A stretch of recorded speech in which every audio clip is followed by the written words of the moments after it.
Yes, my people, I don't come again to update our mindset. Like you all know, now Almighty yesterday, now that DSS, when Emefiele take the boost, say if it is DSS, he is waiting for them. So those DSS now, don't wait for them. As Tinubu kick and come out, now so they come cash am. And then cash am now, they move on straight. But what surprised me now, be say yes. I never see who they arrest before. They go use private jet. After Hilos, from Hilos to private jet, me I never seen before. It come like say in a VIP criminal, in a VIP offense committer. But why they make up this video? Why they bring up this video now? Because of say yes, most of us never know the reason why Tinubu declare his arrest. We know, but we never really know the full details. So right now, I want to bring up the full details, the full video. Make una hear why they arrest Emefiele, Godwin Emefiele, the CBN governor. So as you dey watch am, you will make sure say you go like, comment and share. So that people never see am, they go see am and see wetin dey go on. Thank you. Now watch. The worst CBN governor in Nigerian history will have been sent packing. But for reasons best known to the Buhari regime, they kept him in office despite all the telltale signs that this man was not up to the job, was not good enough, was pushing our economy further and further into the doldrums. But today, to the glory of God, Emefiele has been suspended, and I'm confident that there is no way back for him as a CBN governor. So we have to pick up the pieces of our economy where the worst CBN governor in our history left it. I have no doubt at all in my mind that in terms of poor performance in office, no one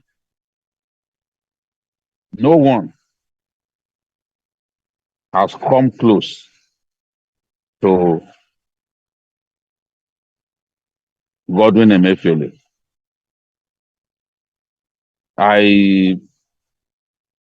Somebody challenged me when I said he was the worst CBN governor in Nigerian history. And I said, okay, if you disagree, tell me who was worse than him. That was where the argument ended. Because you certainly cannot tell me that Sanusi was not light years ahead of this fellow. Sanusi won so many awards, global awards. At a point, he was even voted global CBN governor. And he was also voted best CBN governor in Africa. So, and we can see the result of Sanusi's reform in that sector, how he improved the level of integrity of even the CBN. Yes, Sanusi had his own problems. Sanusi was the person who lied to his countrymen that the Jonathan regime stole about more than $50 billion. But when he sat eyeball to eyeball with Ngozi Okonjo-Iweala, he could not prove his baseless allegation. Later on, he adjusted it to 20 billion. Even the 20 billion, after an audit by PricewaterhouseCoopers, they concluded that they could not account for only $1.2 billion. So Sanusi had his own problem. And that particular incident smeared his good name because it signposted him as someone who does not care about the fidelity of facts. Someone who just said DSS made efforts to arrest him, accusing him of funding terrorism. And what we had at that time was that he passed money through third-party elements to bandits in the Northwest to stop them from attacking farmers. So if the DSS can prove this, then because those bandits operating in the Northwest had already been designated as terrorists.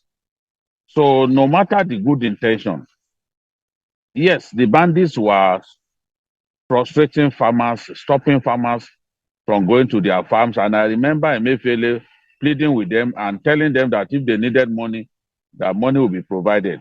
His own concern was that as long as the farmers were unable to access their farms, they would not be able to pay back the anchor borrower loans that the Apex Bank avails them. But no matter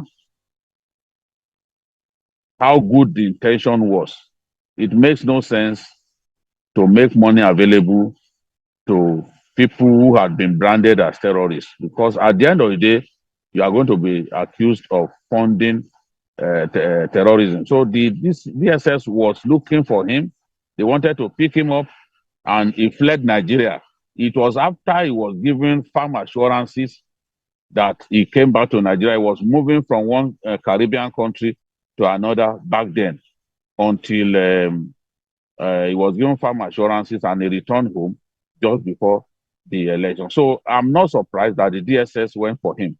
Secondly, the Director General of the DSS is a part of the committee set up by the federal government to probe fraud in terms of the stamp duty accruals. Honorable Gudaji claims that so many trillions of naira had been stolen by people who refused to, who collected money, bankers especially, the banks, who collected stamp duty charges but refused to remit them. Now, the allegation is that Emefiele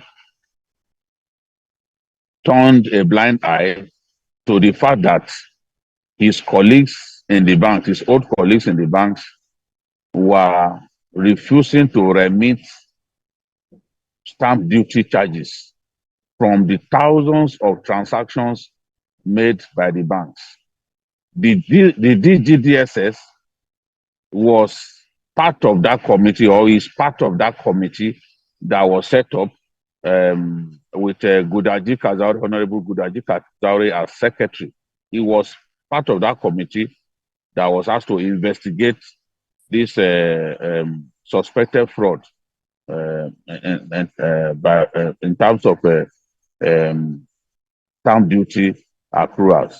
So I am personally not surprised that the DSS DG had been looking for him for some time, had been looking for an opportunity to pick him up, and he's done that now, and they've confirmed that they have him in their custody. Yeah, shebi una don watch am abi? Una don see am? Now, at least you fit tell. This is the reason why they hold this man, they put him for here. It is very clear. So all of us now know the full reasons why they arrest Godwin Emefiele, the governor of CBN Bank. Yes. So that is the first video. Then this other video, now video bonga one for inside. This video, now the video of ex-governor of Zamafara State, Matawalle. when security personnel, that DSS, when they storm his own personal residence, my brother, if you see cars, when the security personnel find it for this man resident for his house in compound, 40 cars. You can imagine one person, this is the governor of a state, having 40 cars inside his own house. How those people in that state, his own people, how they take care of them? What are the things when you don't do for them? When only they acquire 40 cars. These are private 40 cars. And these are government vehicles. 40 of them, both keke and pepe, everything is inside, both bus, both cooling van, everything is inside that compound. You can see how wicked our politicians is. Most of the people when they Zamafara there, they know they see food eat, they know they see water drink. They inside absolute, as in poverty won't kill them. Then now you, the ex-governor, they acquire 40 cars inside your compound. You're a wicked man. Let me not talk too much. I want to bring up the video. Make una see how the DSS stay storming house, and what did they find out? The number of cars, una go sick and una go tire. Make I not talk too much. Make una watch the video. As you watch, make sure you go like, comment, and share. So that other people never see them, they go also see them and see how wicked our politicians is.